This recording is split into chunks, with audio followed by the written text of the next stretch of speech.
যাক, সকাল সকাল আমাদের কেকটা কিন্তু নিয়ে নেওয়া হয়ে গেছে। এবার আমি নৈহাটিতে ঘুরে বেড়াচ্ছি, যে ভাবছি কি গিফট দেওয়া যায়। তো শেষে খুঁজে পেলাম একটা ঘড়ির দোকান। সেই ঘড়ির দোকানে গিয়ে একটা ঘড়ি পছন্দ করলাম। দেখে পছন্দ করার পরে বেশ সন্ধ্যেবেলা দেখো আমাদের বাড়িতে ডেকোরেশন শুরু হয়ে গেছে। বোন বেলুন ফোলাচ্ছে, তার ফাঁকে ফাঁকে একটু মজা হয়ে যাচ্ছে। আর ওকে দেখে বলো, কে বলবো ক্লাস 8-এ পড়ো, এত দুষ্টুমি করে না মাঝে মাঝে। এই কাজের ফাঁকে ফাঁকে আমরাও একটু দুষ্টুমি মজা করে ফেলছিলাম। ইতিমধ্যেই চলে এসেছে ওর কাকা। দেখো এই দুটো একসাথে হলেই ওরা মারামারি শুরু করে দেয়, যখনই দেখবে তখনই মারামারি শুরু হয়ে যায়।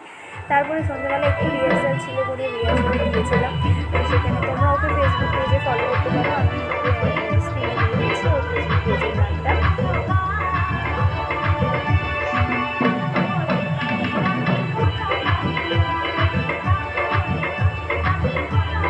তো রিহার্সাল শেষ করে আমরা চলে এসেছি বাড়িতে। দেখো আমাদের ডেকোরেশন পুরোপুরি কমপ্লিট হয়ে গেছে। তো কাকার একটু কাজ পড়ে গেছিলো বলে একটু দেরি হয়েছে।